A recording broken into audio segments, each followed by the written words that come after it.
I did it. I bought the Wahoo Kickr Climb. I thought my Zwift setup was really dialed in, but I was just so curious. Like I said in the video that I made showing my Zwift setup for 2021, I mentioned that I may pick up this thing, and curiosity got the best of me and I did it. So I went to my local bike shop, super cool bike shop in Gainesville, Florida, and picked up the Wahoo Kickr Climb. Actually, I had to order it, special order item. But in this video, I'm just going to talk about my experience. I'll briefly show how to set it up. This won't be a tutorial because I don't know what I'm doing yet. But we're going to set it up and we're going to try it out. And I'm also going to talk about why I like doing Zwift as someone who is extremely passionate about being outside. And I try to be outside anytime I possibly can.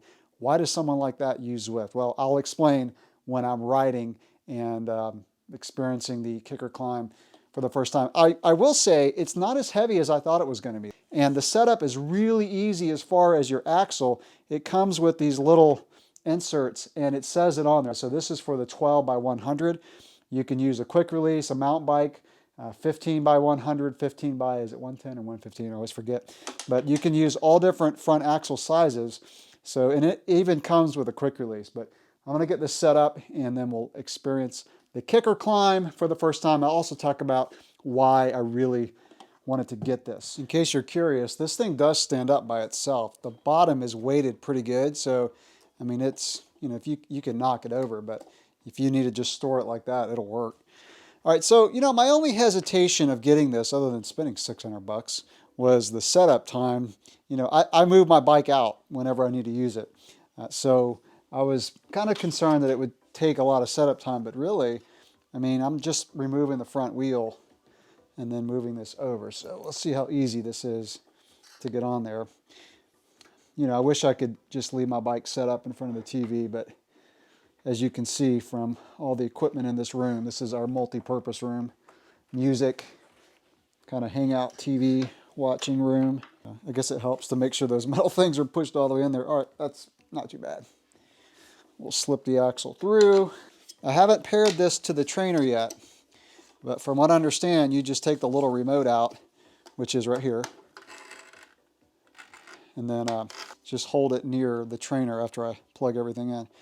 All right, so that's not too bad. And also I read in the instructions, you're supposed to pick this up, kind of let it hang, and then set it down.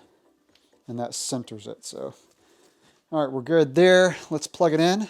You know, the only other thing, well, like I said, the setup time and the money, is I don't get to use the steering, the Elite Steerzo that I have. So the way that you pair this is there's a button on the remote and you just hold it down until it blinks rapidly. And then you put the remote next to the trainer. It'll blink slowly and then stay solid. That way you know that the climb is now paired with the Wahoo Kickr. I already have the Wahoo app on my phone, so I opened it up. I added a sensor. It found the Kickr and it found the Kickr Climb. And then it's got a firmware update for both. So I'm going to do that on both of these and then we'll get started. Okay, starting my ride on the Kickr Climb. I'm going to change my view here on the app. Make it as realistic as possible. There we go. All right, we're at 3%. So what I was saying earlier about why I like riding Zwift, well, a couple main reasons. One is tonight is a great example. So I could not get out for my lunchtime ride. By the time I got home, it was dark and in the 40s.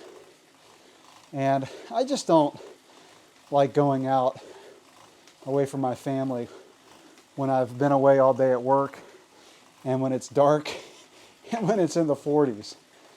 It's different when it's in the summertime, but I just wasn't up for a ride. So I use Zwift a lot for that.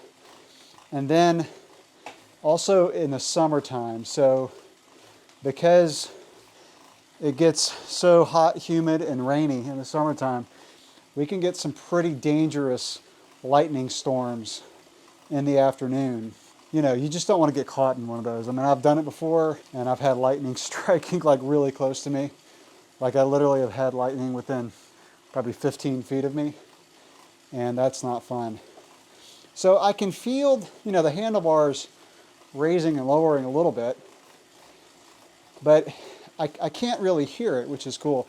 And by the way, on this, I'll just mention on the remote, there is a lock and unlock setting. If you adjust this manually up or down, it'll go into the lock position, and then you've got to click the center button to unlock it so that the app will control the Kickr Climb. If you don't, nothing will happen with whatever app you're using. All right, now we're going down a hill. Yeah, this is really cool. I can feel the handlebars lowering. So anyway, to continue my conversation, it's really when I have a ride planned and then I can't get out, or you know, I have something come up, like I had meetings all day and I couldn't get out for my lunchtime ride.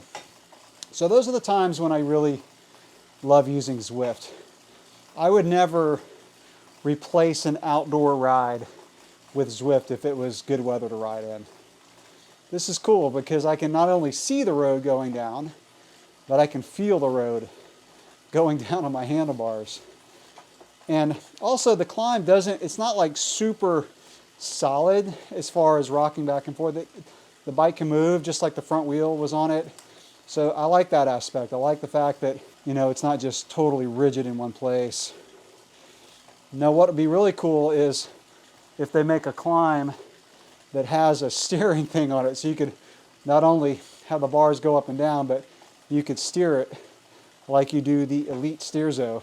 Yeah, I can feel it moving, but it's very subtle. It's smooth, it's not, you know, jumpy, and it's very silent. I may get on the out the Zwift climb coming up here where it gets really steep and just see how that is. All right, heading up out the Zwift, 5%, 6%. Now we're at 10%, and I can really feel the handlebars up higher. So one thing that I want to mention is the reason I was interested in this is I live in a pretty flat state. And unfortunately, we have some mountain bike trails with some pretty good elevation gain, but nothing like a long climb. And so I like working the muscles that I would use on a climb. So you do use a little bit different muscles when you're climbing, in your hamstrings and your hip flexors. So this allows me to work those muscles so that when I go to the mountains, I can have those muscles tuned for climbing. Oh, we're at 11% now. Oh yeah, 12%. So I'll close this video with one final comment. Which one do I feel like is more realistic? The Elite Steerzo or the Kickr Climb? I like being able to steer around riders.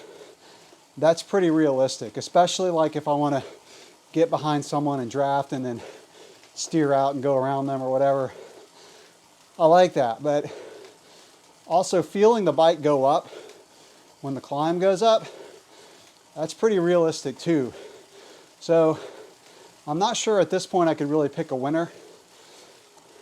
I bet you that one day Elite will make a Steerzo where the base of the Kickr Climb can go into and you can steer that way.